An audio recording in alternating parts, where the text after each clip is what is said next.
Innal hamdalillah nahmaduhu wa nasta'inuhu wa nastaghfiruh wa na'udzu billahi min shururi anfusina wa min sayyiati a'malina man yahdihillahu fala mudilla lahu wa man yudlil fala hadiya lahu wa ashhadu an la ilaha illallah wahdahu la syarika lahu wa ashhadu anna Muhammadan abduhu wa rasuluh. Allahumma 'allimna ma yanfa'una wanfa'na bima 'allamtana wa zidna ilman nafi'an ya rabbal alamin. Bapak-bapak dan ibu-ibu jamaah salat maghrib rahimani wa rahimakumullah. Kembali kita bersyukur kepada Allah Subhanahu wa taala. Allah sebagai Tuhan kita, la ma'budu bihaqqin illallah. Tidak ada yang patut disembah kecuali hanya Allah Subhanahu wa taala. Salawat dan salam semoga Allah sampaikan kepada Rasulullah sallallahu alaihi wasallam.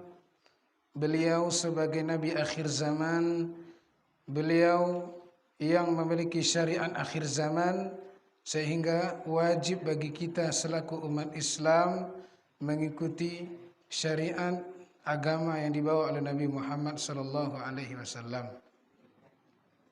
Baiklah, malam kini insyaallah taala kita lanjutkan pengajian tauhid.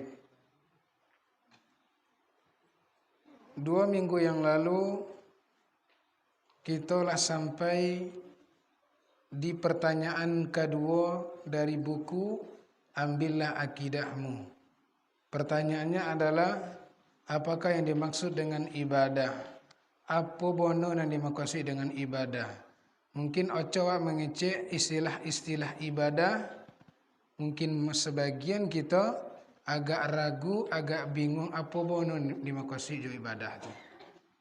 Para ulama mengecekkan, di antaranya penulis dari buku definisi ibadah itu adalah segala apa saja yang Allah cintai, yang Allah ridai, baik berupa perkataan ataupun perbuatan yang tampak dan yang tersembunyi.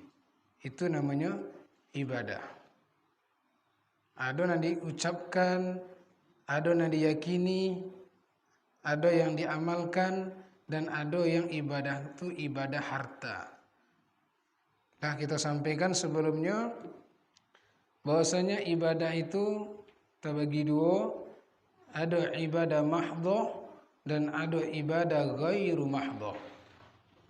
Ibadah mahdhah artinya ibadah murni. Murni apa maksudnya?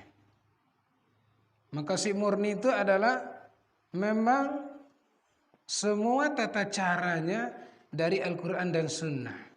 Seperti sholat, tidak boleh seorang siapapun melakukan salat yang tidak diajarkan oleh Rasulullah, karena ikut ibadah murni. Atau caranya kita bertauhid kepada Allah Subhanahu wa taala itu ibadah murni, sehingga cara bertauhid kepada Allah sesuai dengan ajaran Rasulullah sallallahu alaihi wasallam.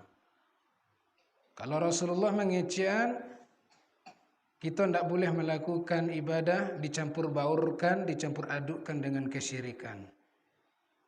Mungkin sebagian kita lah beranggapan waklah bertauhid, tapi kalau wak calik keseharian mungkin kita terjatuh ke dalam bentuk kesyirikan.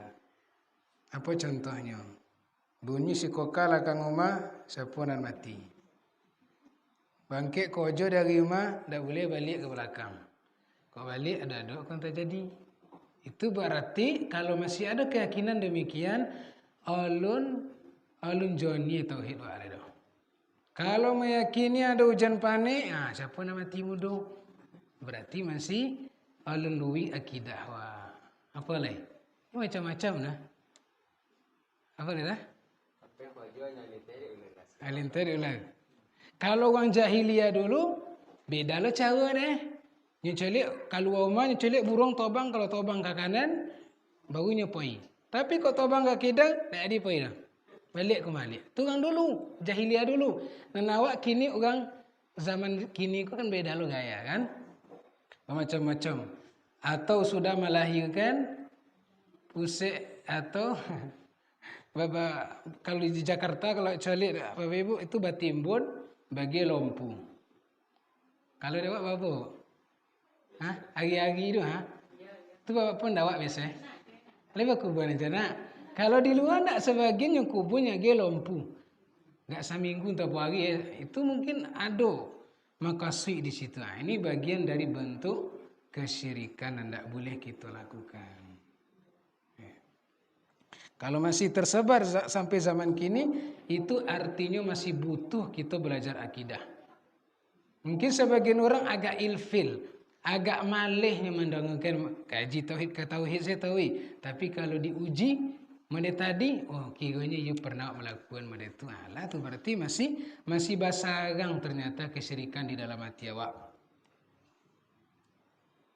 Kemudian ada ibadah ghairu mahdhah. Kalau kita sampaikan batangna ibadah yang tidak murni. Artinya tidak diajarkan dari Nabi itu tata caranya doh. Contohnya memang dalam Islam disuruh awak berbakti kepada orang tua, tapi tidak diajarkan dari Nabi cara doh. Nah, itu namanya ibadah yang tidak murni. Terserah apa caranya berbakti sepanjang lendak bertentangan dengan Islam, dengan agama Islam. Terserah awak nio beraktivitas mencari nafkah, terserah kojo nak kojo apa. Tak nyajakan dek Nabi cara berkojo dulu, tapi jangan pernah melanggar agama Islam, jangan pernah melanggar hukum Islam. Nah, itu yanglah kita sampaikan pekan yang lalu. Sehingga penulis membawakan dalil dari Al-Quran, surat Al-An'am ayat 162, Qul inna salati wa nusuki wa mahyaya wa mamati lillahi rabbil alamin. Katakanlah, sesungguhnya salatku, sesembelihanku, hidupku, matiku hanya untuk Allah. Hidup aku untuk Allah sadanya, untuk Allah. Sesembelihan wa untuk Allah subhanahu wa ta'ala. Jangan sampai wa membantai tapi bukan karena Allah. Tak boleh membantai untuk pandasi umat, walaupun membaca bismillah itu dah untuk Allah namanya duduk. Kami baca bismillahnya, tak bismillah itu perlu dah. Niat tadi lah beda. Darah itu untuk pondasi, berarti untuk jin itu tuh. Bapak jadinya lata bantai daging dan dimakan. Haram hukumnya. Kok bisa? Karena niatnya bukan untuk Allah Subhanahu wa taala walaupun membaca bismillah. Jadi memang harus murni ibadah itu untuk Allah Subhanahu wa taala. Dan Rasulullah sallallahu alaihi wasallam bersabda, "Wa ma taqarraba ilayya 'abdi bi syai'in ahabba ilayya mimma iktarattuhu alaihi." Itu masih berkaitan dengan pertanyaan tadi ya, definisi ibadah. Kata Rasulullah,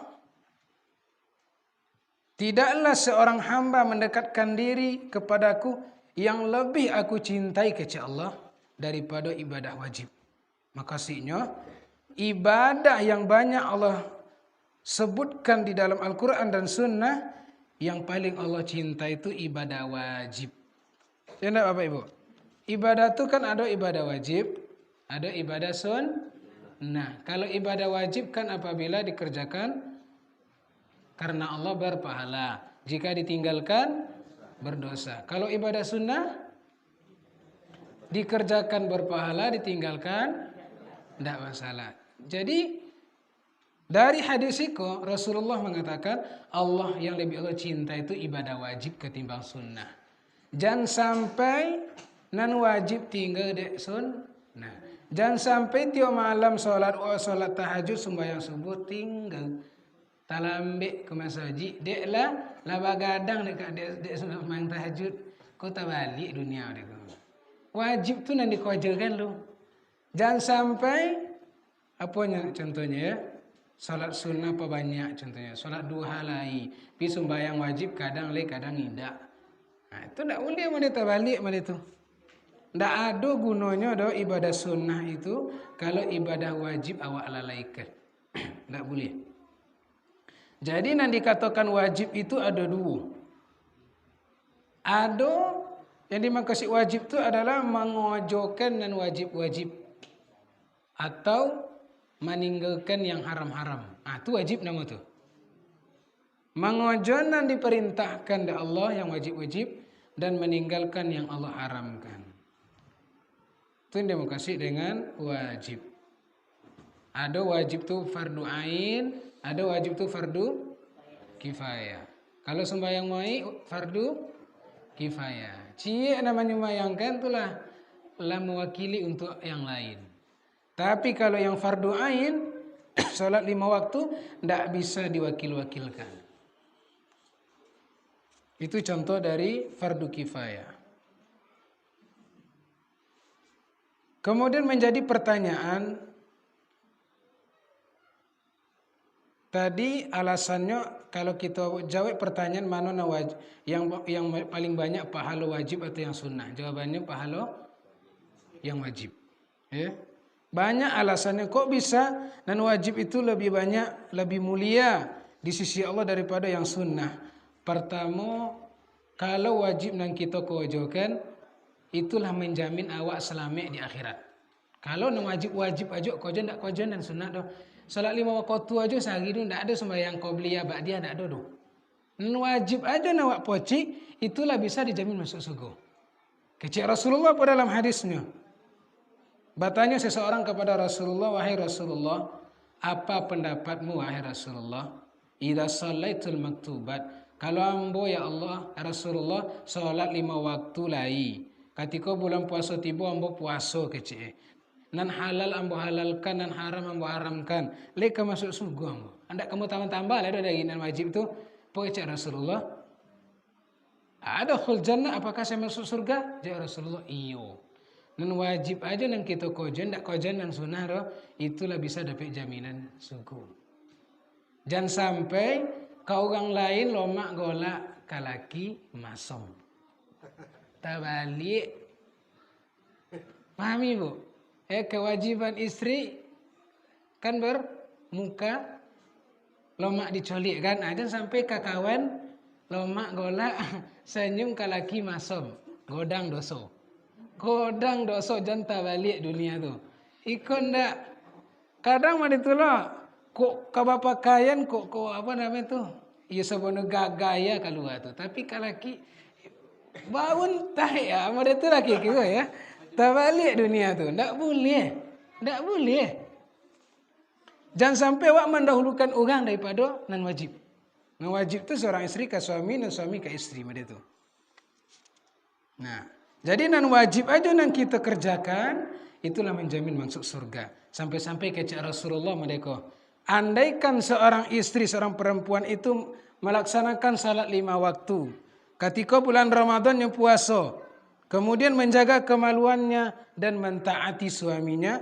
Dan kata Rasulullah, inyo boleh masuk ke dalam pintu surga yang mana yang inginkan. Amal itu mana seorang istri itu kalau betul-betul menjaga dan wajib-wajib. Jangan sampai menggaya keluar untuk orang. Ya, untuk orang. Iya. Ala kadar ini. Anda boleh ya. Amo tak menyinggung tak apa-apa bu ya. Ikut kampung alu dah awak. Kadang mungkin awak kadang lupa. Nyo nak menggaya tu teh. Awak tu mambi hati laki. Itu godang pahalanya tu. Walaupun laki tu lah bertahun-tahun jawab. Tapi tiup awak mambi menarik hatinya pasangan tu. Itu pahala mengalir tau. Mana itu tu. Ya, itu diantaranya ya keutamaan dan wajib dibandingkan sunnah. Dan wajib-wajib aja nak kojan, tak perlu dan sunnah itulah menjamin masuk surga. Kemudian alasan yang kedua adalah bahwasanya wajib itu bagian dari rukun Islam, sehingga harus kita kojokan. Kalau dikojon bapahlo, kalau tinggalkan badoso. Kadang-kadang sunnah ndak dikojon bapahlo, kalau ndak dikojon ndak hijau. Nah, itu salah satu keunggulan yang wajib-wajib.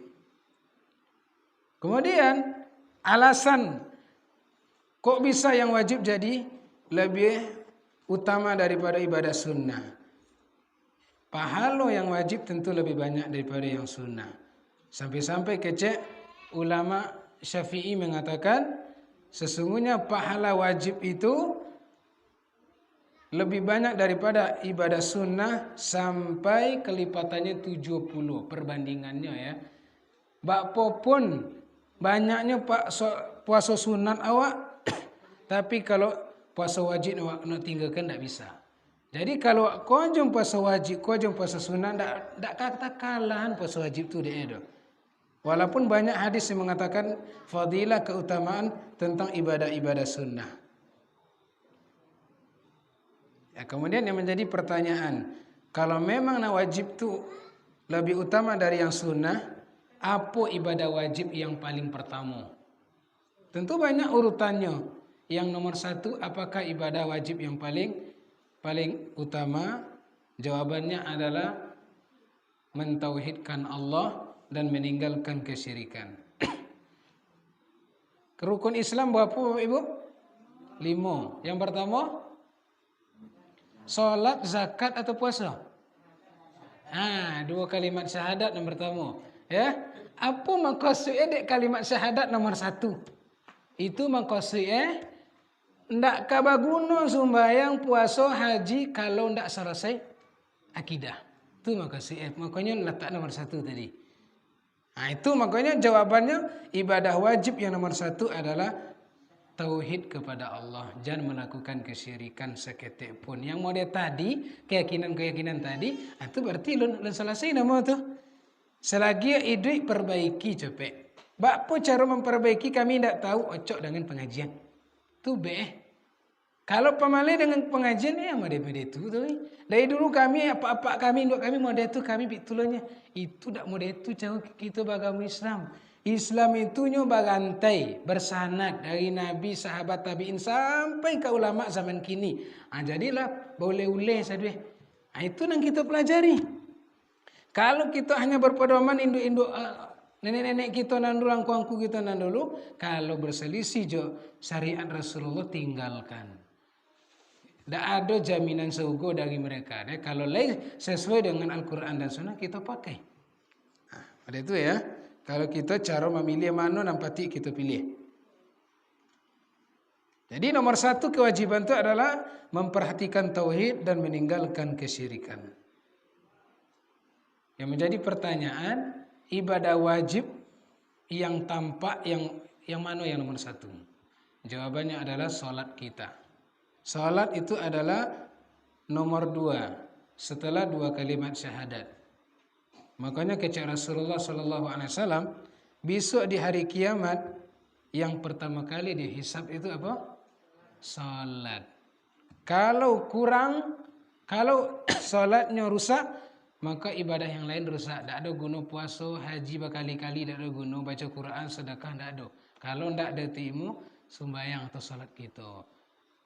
Tapi kalau kurang ibadah salat kita, nang kecil Allah, wahai malaikat, coba perhatikan, ada ndak orang tu melakukan ibadah sunnah? Kalau ada melakukan ibadah sunnah, tumbuk yang kurang tadi di ibadah sunnah. Tumbuk kecil Rasulullah. Jadi ibadah sunnah itu tukang tumbuk. Kalau ndak ada ibadah wajib, apa yang ditumbuk? Ya enggak? Tukang tumbuk tu ada yang ditumbuk. Panumbuk itu ada untuk berarti harus ada yang ditumbuk. Ada yang panumbuk, ada ban yang ditumbuk, ada guna. Tidak ada. Sama je amalan tadi. Tidak ada solat, ibadah solat sunat banyak, tapi solat wajibnya tidak ada guna deh. Jadi nan sunat-sunat itu untuk panumbuk, untuk pelongkok aja nya. Baik itu pun ibadah puasa wajib kita. Kan tidak mungkin ibadah puasa waktu 100% penuh pahala nak. Bapa cara menggono aneh, memenuhi aneh. Tujuh puasa sunat, sama je salat sunat tadi. Salat sunat guna untuk salat wajib. Puasa sunat guna untuk puasa wajib. Sedekah gunanya untuk zakat. Ini yang seragam-seragam. Nomor itu. Haji contohnya yang pertama yang kuat kojon itu kan wajib. Kiranya banyak agak kurang, mungkin agak banyak acok ke hotel lolok. Tak sempurna kira ibadah awak dah. Besok ulang balik ibadah yang kedua tu untuk menggonoan sempurna dari pahala haji itu. Jadi ibadah sunat tu untuk melengkapi dan menumbuk ibadah wajib nan kurang. Nang kecik para ulama Bapak Ibu, siapa yang melakukan ibadah sunnah banyak-banyak tapi meninggalkan ibadah wajib, itu istilahnya kecik para ulama maghrur. Rajin melakukan ibadah sunnah tapi meninggalkan wajib, itu namanya maghrur. Maghrur itu tertipunya kira. Tak kicu dengan orang. Sibuk dengan sunat tinggal dengan wajib. Sebaliknya orang nan sibuk menjaga ibadah wajib tapi tidak melakukan ibadah sunnah, maka diistilahkan dengan ma'zur, dimaafkan, tidak gijo doh. Kalau nan wajib tinggal banyak nan sunat namanya maghrur, tertipu. Tapi kalau yang wajibnya kojen, wajib aja nya tinggal kan nan sunnah namanya ma'zur. Ma'zur itu dimaafkan, tidak bagi jodoh. Mana nabi lama yang kita pilih? Kita kojen wajib walaupun tidak nan sunat kita kojen. Bukan berarti awak melarang kojen nan sunat, tidak. Tapi jangan sampai tinggal nan wajib dengan sunnah. Jangan sampai anak orang belok-elok wak kana orang anak wak bongisi tawi, anak wak bagi-bagi. Tak balik tu. Tak balik ya. Bukan berarti anak wak disayang-sayang anak wak bagi-bagi, enggak. Tak ada itu kasih. Kasih itu mana yang prioritas yang lebih utama kita dahulukan. Lah, selesai kita dalam pembahasan definisi ibadah. Masuk pertanyaan ketiga dari penulis, kaifa na'budullah? Apa cara wak beribadah kepada Allah?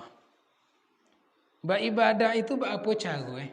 Kalau ia niat beribadah kepada Allah, tentu ada cara, ada tekniknya nak. Ketahuilah Bapak Ibu yang dimuliakan Allah, sesungguhnya ibadah itu bagian dari syariat Islam.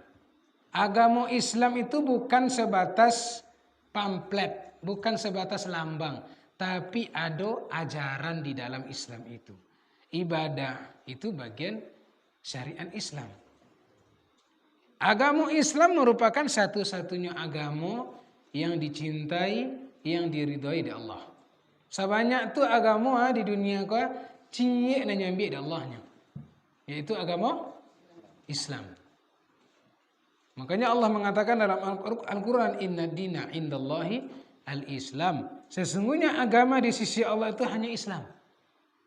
Tidak ada cita agama Nasrani kini, tidak ada. Dulu ada, kini tidak.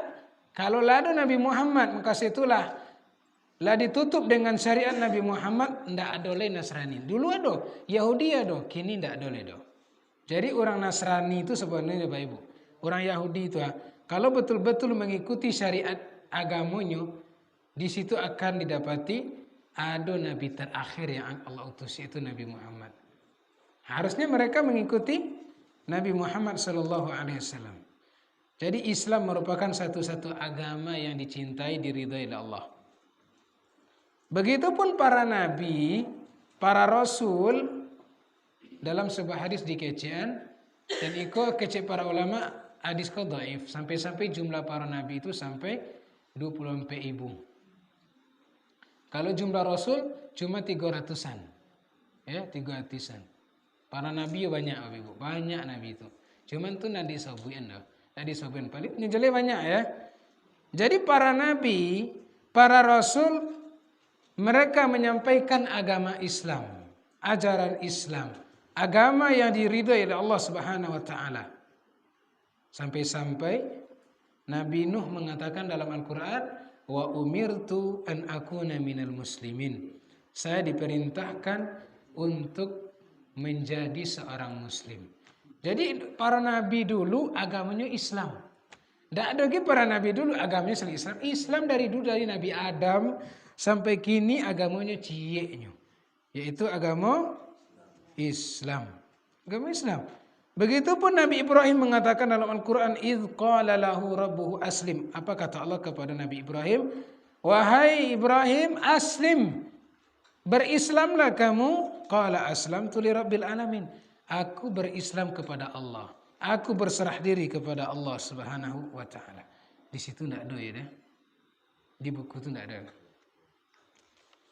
Jadi dakwahnya para nabi itu semuanya mengajak umatnya untuk memeluk agama Islam, memeluk agama Islam. Islam dulu, Islam kini Bapak Ibu, inti dakwahnya cie mengajak kepada tauhid, tapi syariatnya berbeda-beda. Berbeda-beda. Makanya Allah mengatakan dalam Al-Qur'an, likullin ja'alna minkum syir'atan wa minhaja. Setiap umat memiliki syariat yang berbeda-beda. Makasihnya mereka Bapak Ibu. Syariatnya Nabi Muhammad itu tidak seperti syariatnya Nabi sebelumnya. Dulu di awal Islam, sebelum kita salat menghadap ke Ka'bah, ke mana Madok? Ke Aqsa. Dulu awal-awal Islam. Kemudian setelah Nabi hijrah ke Madinah, baru setelah itu dipalingkan kiblat itu ke Masjidil Haram. Nah, itu dulu. Dulu di zaman Nabi Adam boleh menikah adik kakak. Kemudian di zamannya orang-orang Yahudi tidak diperbolehkan. Berarti beda-beda syariat. Tapi kuncinya tauhid sedo. Walaupun syariatnya beda-beda. Nabi Isa yang dulunya di Nabi Musa ada makanan yang dilarang dimakan ketika di zaman Nabi Isa dihalalkan. Berarti setiap nabi itu setiap para nabi itu memiliki syariat yang berbeda-beda. Dulu bab puasa itu Bapak Ibu, ya, apa namanya, puasa itu ada namanya istilahnya puasa wisal. Pernah dengar puasa wisal? Itu di awal-awal Islam. Nabi pernah melakukan puasa wisal. Puasa sehari penuh 24 jam.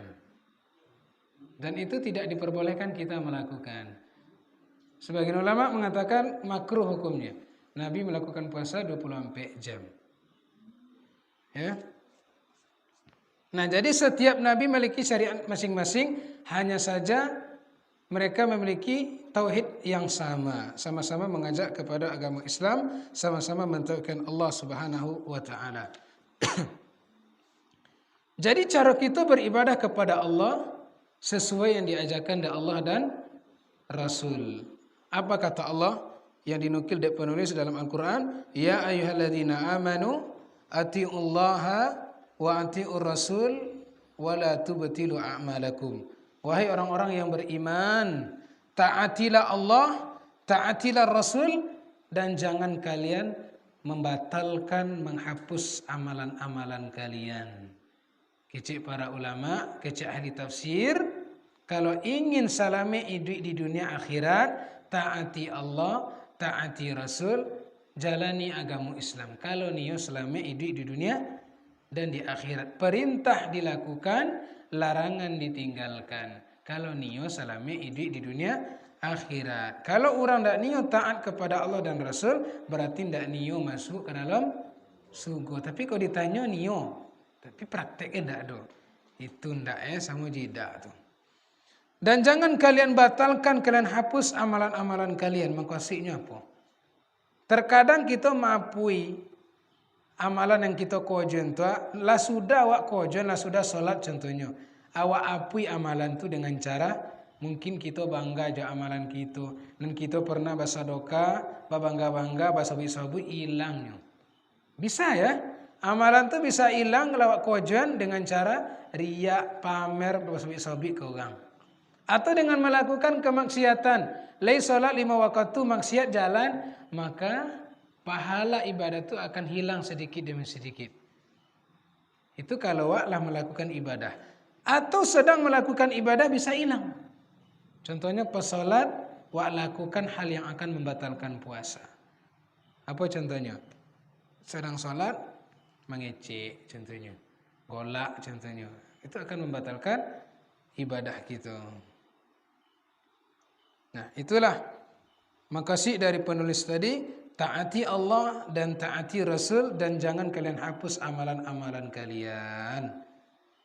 Jadi Allah dan Rasul itu memiliki agama yaitu agama Islam yang wajib kita anut, kita ikuti syariat-syariat yang ada di dalam Al-Quran dan Sunnah.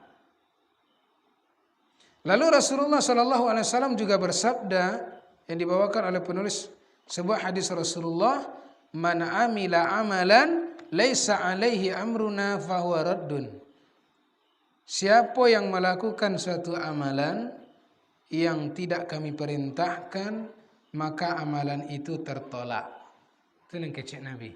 Siapa yang melakukan amalan, kira amalan yang kau jentu tak nyuruh Nabi dah. Maka amalan yang kau jentu tak diterima, tak diagi pahala. Maka dari hadis itu kecil Imam Nawawi, jelas-jelas hadis ini membantah segala perbuatan bid'ah. Perbuatan yang mengada-ada di dalam Islam, wak kojon tapi tidak pernah yang kojon dari Nabi, hadis ikut terang-terangan membantah perbuatan bid'ah. Tak boleh. Nabi tidak pernah melakukan. Apa contohnya? Kau di pelangki ada enggak ya? Kalau kau mengubuan tu obang lo azan. Linda. Ada di tempat lain ya. Di tempat lain sebelum mengubuan azan lo.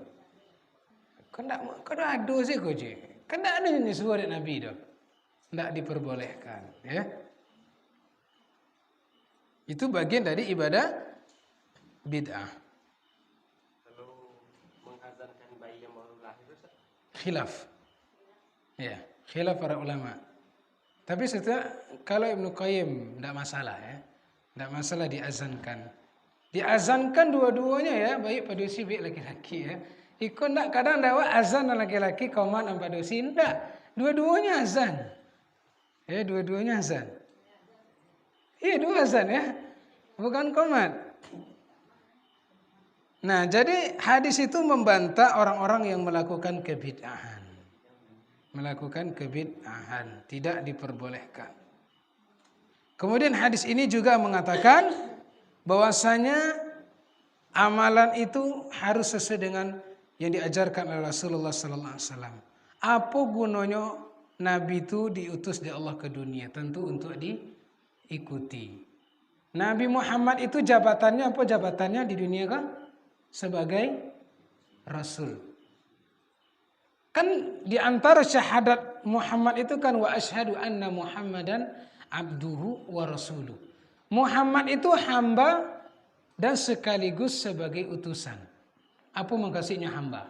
Hamba itu adalah manusia biasa. Muhammad itu manusia biasa. Ketika hidup beliau pernah sakit, butuh lolok, kemudian beliau meninggal dunia. Itu sifat manusia. Ada di Rasulullah sallallahu alaihi wasallam. Sehingga kalau manusia Rasulullah itu tidak boleh kita jadikan seperti Tuhan. Tidak boleh meminta ke Rasulullah. Kalau meminta ke Rasulullah, meminta kepada manusia berarti seperti meminta kepada Allah. Tidak boleh. Kebanyak orang di Mekah celiklah di muka pintu kuburan Rasulullah banyak minta-minta. Banyak orang bukan menjadi standar itu menjadi ibadah. Itu gunanya ada penjaga di pintu itu ya, biar tidak terjadi kesyirikan. Lai dijago, sempat dia malantiang kote ke dalam lai. Nah, itu ada aja kojonya ya. Tak cukup pemandoa aja situ dia pemandoaan Nabi muka sih ya. Bukan pemandoa berdoa sama-sama enggak ya. Ke situ magi salam ke Rasulullah SAW. Nah, kemudian Rasul itu manusia biasa dan Muhammad itu sebagai utusan. Utusan itu apa maksudnya? Kalau Nabi itu sebagai utusan, apapun agama syariat yang dibawa oleh Rasulullah harus kita ikuti. Jangan dipilih-pilih. Ikut nang kalau mak ikut silah. Nanda sesuai jawab tinggalkan, tak boleh macam tu dah. Itu nang kalau mak dia. Lama dakwahnya, tak boleh macam tu dia. Bagaimana awak kok ibaratnya budak Bapak Ibu. Awak kok budak Allah. Allah perintahkan mengikuti Nabi adalah ikuti saja. Tak usah kita membantah. Itu sok-sokan nama itu. Orang sok-sokan tu besok konenya di akhirat. Okey lah di dunianya tak gijo-gijo. Mungkinnya kecen orang ayo pemberani. Tapi besok di akhirat konenya. Konenya di akhirat karena suka membantah tidak mengikuti ajaran Rasulullah sallallahu alaihi wasallam.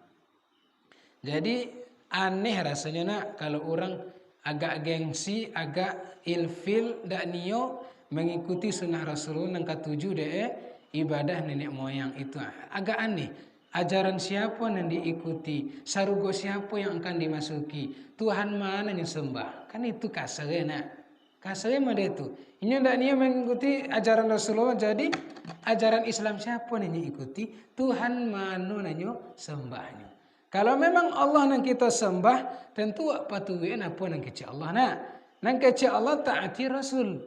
Kalau mentaati Rasul berarti kita mengikuti semua syariat Rasulullah Sallallahu Alaihi Wasallam.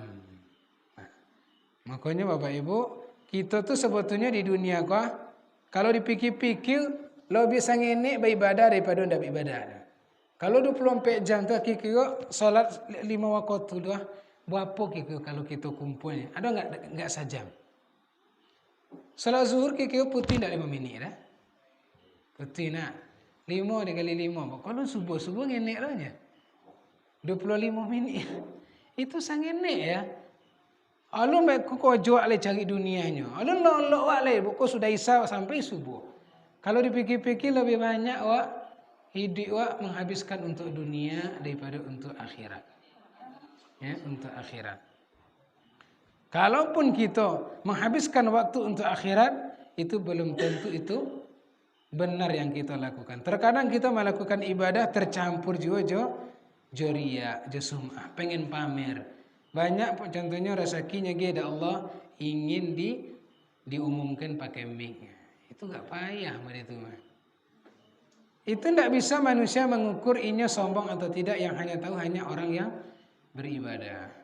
Hanya orang yang beribadah. Enggak masalah sebetulnya kalau kita mengumumkan kebaikan, enggak masalah sebetulnya. Sepanjang le pandai menjaga hati. Kadang kalau tak pandai menjaga hati, hilang piti, hilang pahala. Rugi dua-dua. Jadi setiap amalan yang kita lakukan harus sesuai dengan amalan Rasulullah Sallallahu Alaihi Wasallam. Itulah konsekuensi dari kalimat syahadat wa asyhadu anna Muhammadan Rasulullah. Bahwasanya Muhammad adalah utusan Allah, tentu kita mengikuti syariat yang di bawah beliau. Nah selesai kita pertanyaan yang ketiga. Masuk pertanyaan yang kompleks lah. Apa pertanyaannya dah? Haruskah kita beribadah kepada Allah dengan rasa takut atau khauf dan pengharapan? Ya. Haruskah kita beribadah kepada Allah didasari dengan rasa takut dan rasa harap? Haruskah dia takut kepada Allah? Apa yang kita takutan, apa yang kita agoan? Kalau kita kaji masalah takut ya agak panjang kaji ya. Tapi tidak sebegitu ya. Kita bahas ya. Sebetulnya di Gontong kalau bahas kita ya, cuman di psikolog dibahas sudah. Berarti pertanyaan beliau penulis, apakah kita beribadah harus ada takut dan berharap? Jawaban penulis iya. Kita beribadah kepada Allah demikian dengan takut dan harapan. Dengan dalil yang dibawakan oleh penulis dalam surah As-Sajdah, yad'una rabbahum khaufan wa tama'ah. Mereka beribadah kepada Allah, artinya orang-orang Islam itu beribadah kepada Allah dengan rasa takut dan rasa harap. Apa yang kita takuyan, yang kita agoan. Kau yang kita kaji. Bapak mini leh, pete isanya bapak pete. Jangan sampai bapak lamu kaji isat terlambat.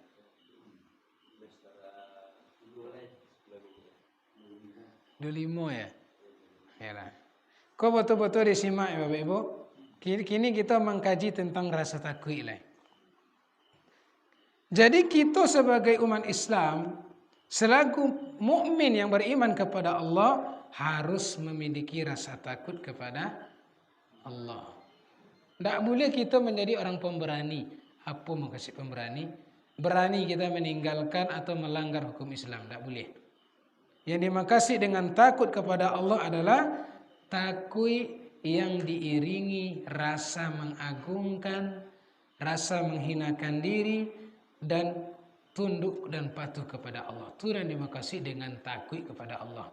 Takut kepada Allah, tapi di situ ada mengagungkan Allah, menghinakan Allah dan tunduk kepada Allah. Itu yang maksud takwik kepada Allah. Maka hukumnya wajib. Harus ada di hati mana itu. Jangan sampai takwik seperti takwik dari binatang buas. Kalau takwik dari binatang buas lagi Tapi kalau takwik dari Allah semakin dokek kepada Allah Subhanahu wa taala. Jadi takwik itu sebetulnya terbagi dua ya Bapak Ibu. Ada takwik kepada Allah, ada takwik kepada selain Allah. Takwik kepada Allah itu ada dua.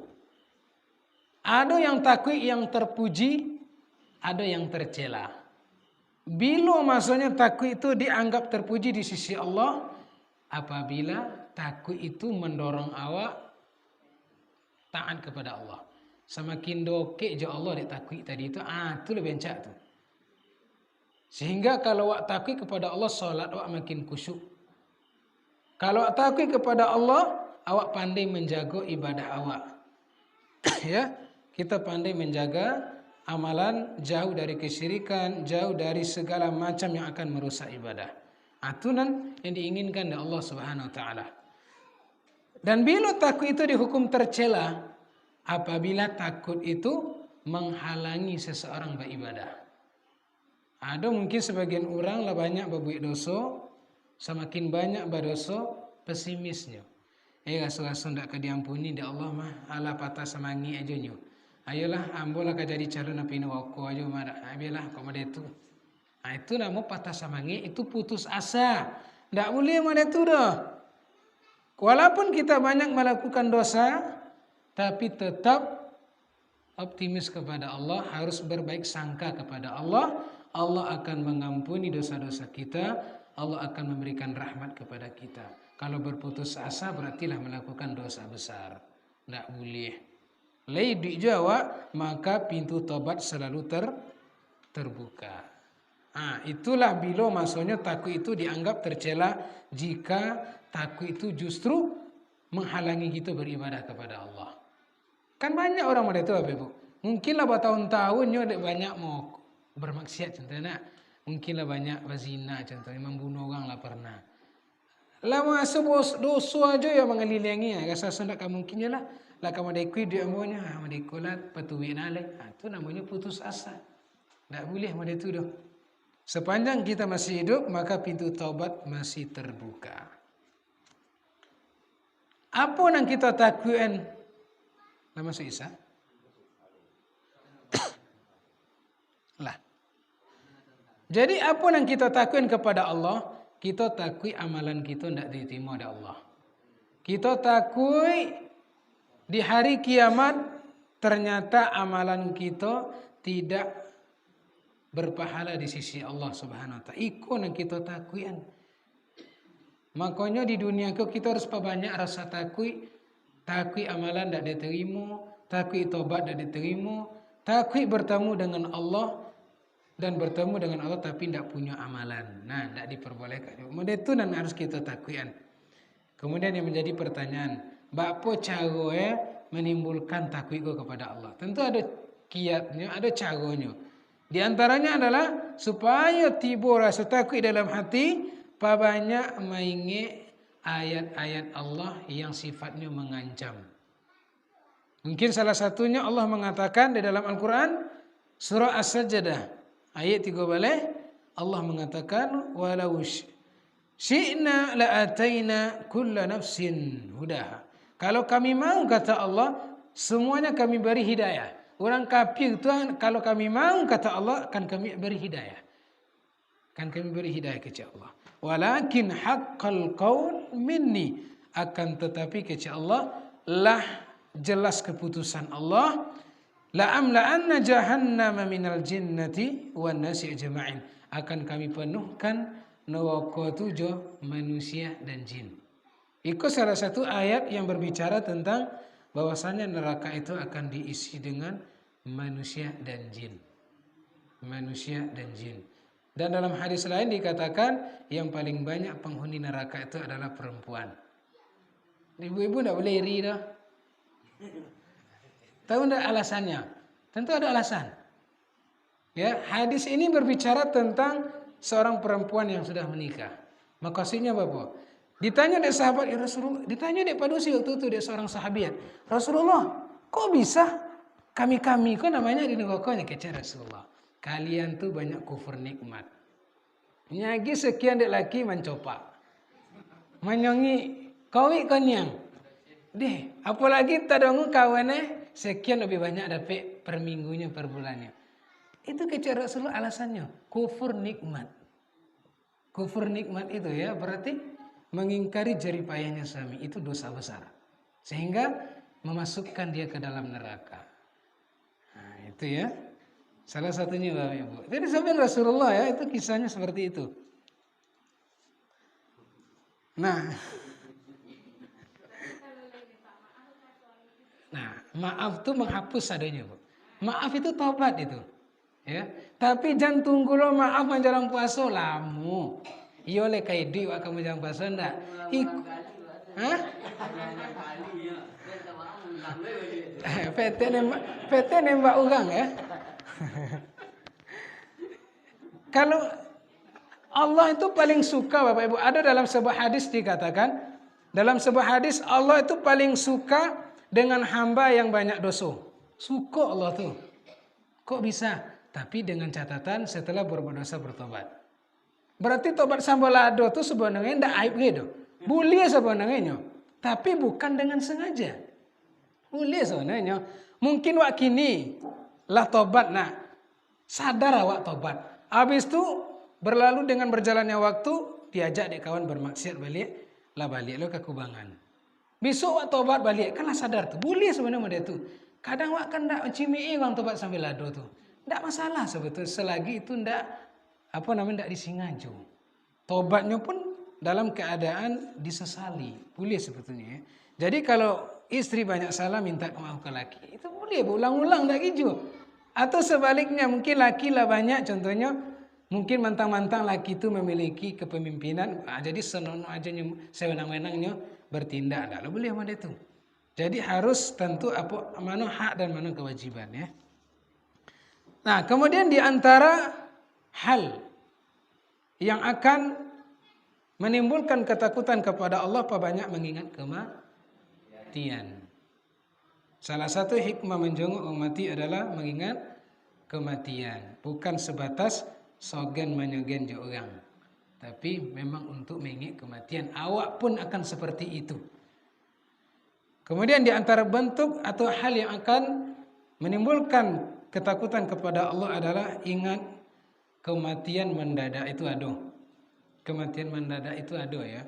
Kematian tidak mesti didahului jo sakit doh. Memang iya banyak orang meninggal mati itu didahului dengan sakit, tapi ada juga meninggal mendadak. Aduh. Kalau orang suka menunda-nunda taubat, ingat kalau le sempat tobat, alhamdulillah. Tapi kalau bertunda-tunda tuh, lah dulu mati tidak sempat tobat, malang jadinya. Lah selesai kita membahas tentang ketakutan kepada Allah. Jadi ketakutan kepada Allah itu ada takut yang diiringin mengagungkan, menghinakan diri kepada Allah.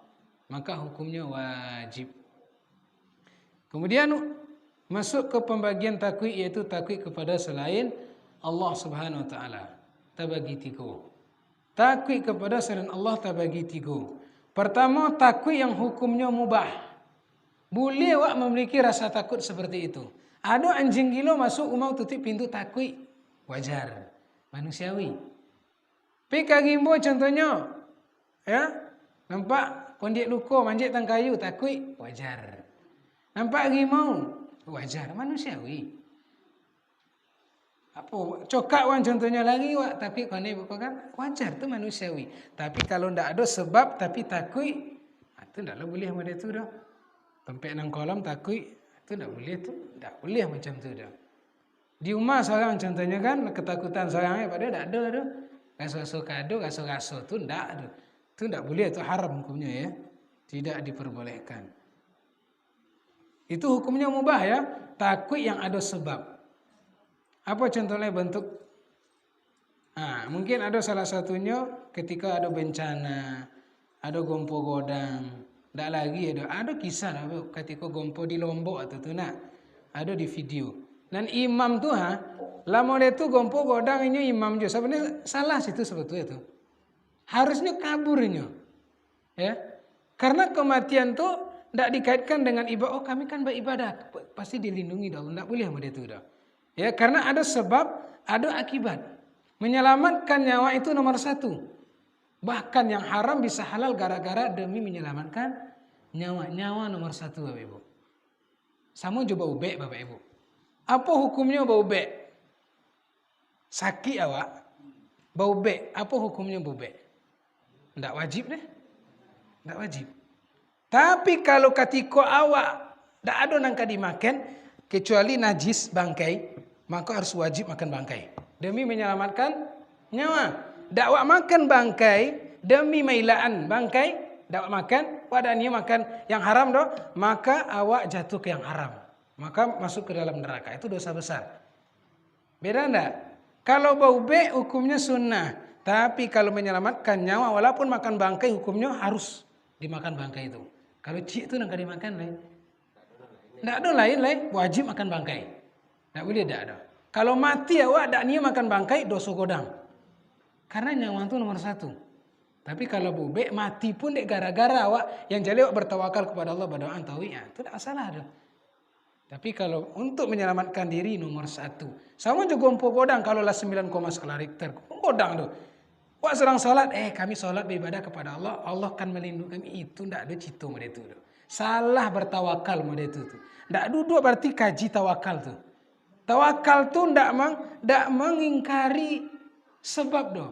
Tawakal boleh tapi lakukan sebab. Contohnya bertawakal. Ya. Enggak kayu-kayu aja nya. Di rumah togak-togak tuh. Enggak kamu sama dia tuh dah. Itu ada usahanya. Enggak ada awak aja nya cik ya kan. Enggak bisa sama dia tuh. Ada sebab yang kita lakukan. Dunia kok ada sebab, ada akibat. Seperti itu. Azan dulu nak. Hari ya.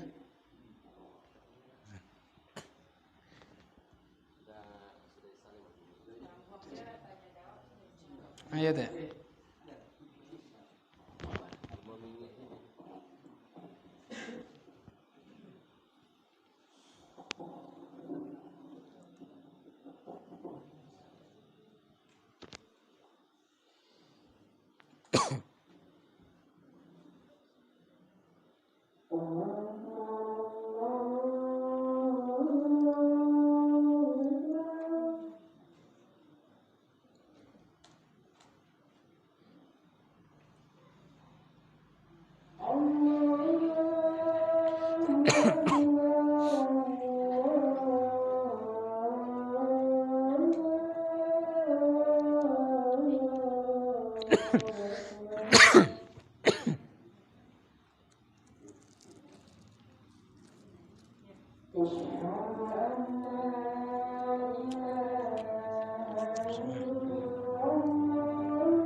Ada yang ditanyaan, silakan Bapak Ibu.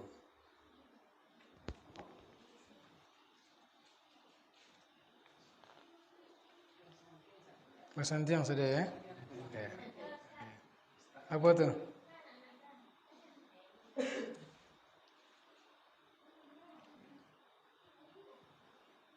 Apa yang ditanyaan?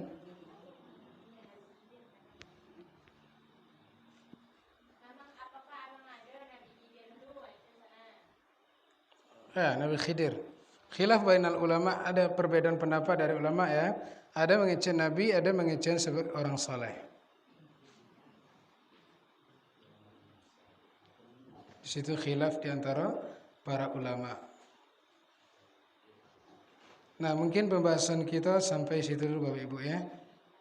Kalau selesai, kita dalam pembahasan taqwa insyaallah akan kita sambung 2 minggu lagi insyaallah taala. Sallallahu ala nabiyina Muhammad wa ala alihi wasallam. Subhanakallah bihamdika asyhadu la ilaha illa anta astaghfiruka wa atubu ilaik. Wassalamualaikum warahmatullahi wabarakatuh.